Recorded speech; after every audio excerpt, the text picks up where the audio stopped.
Oh, hello there. Just going for my run. You know, Mr. Johnson says we should run, walk, or cycle every day. See you. You still here? Tell you what, why don't we run together and, we can talk on the way.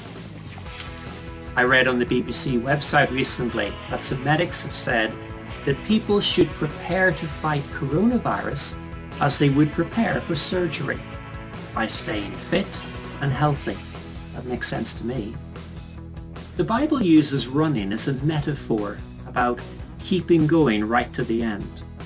In 2 Timothy chapter 4, it says, "I have fought the good fight. I have finished the race. I have kept the faith." In Hebrews chapter 12, it says, "Therefore, since we are surrounded by such a great cloud of witnesses, let us throw off everything that hinders and the sin that so easily entangles, and let us run with perseverance the race marked out for us." If you've ever taken part in an organized run, you will understand all about crowds cheering you on.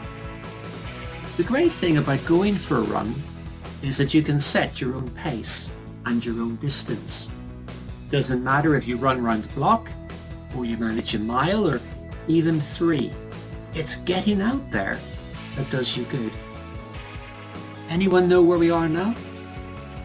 At no point does the Bible actually command us to exercise. There is a recognition that keeping fit is good for you. Here's a verse from 1 Timothy chapter 4. "For physical training is of some value, but godliness has value for all things, holding promise for both the present life and the life to come." Some people twist this verse to make it say that spiritual well-being is so important, what we end up doing with our bodies is neither here nor there.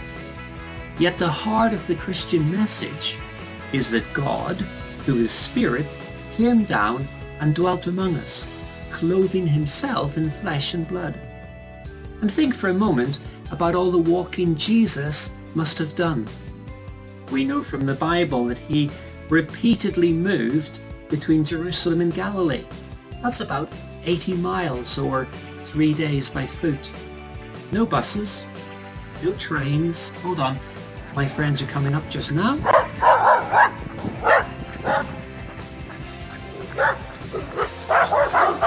No buses, no trains, no bicycles.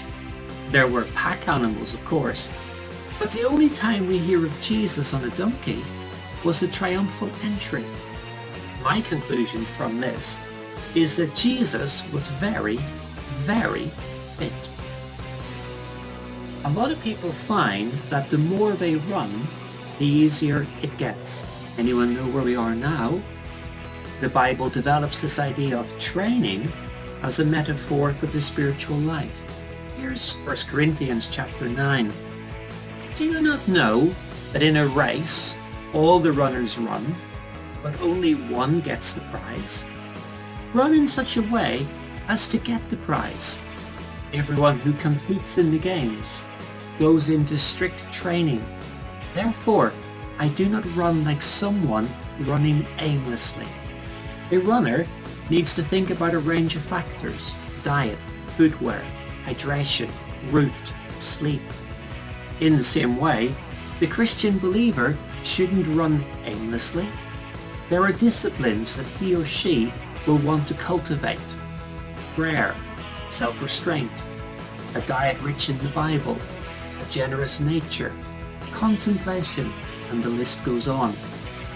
Even during this period, let's maintain those holy habits. Then we will run in such a way as to gain the prize. Phew, that wasn't too bad. Thanks for joining me. Tomorrow, if I'm not available, you're welcome to go yourself for a run or a walk or a jog.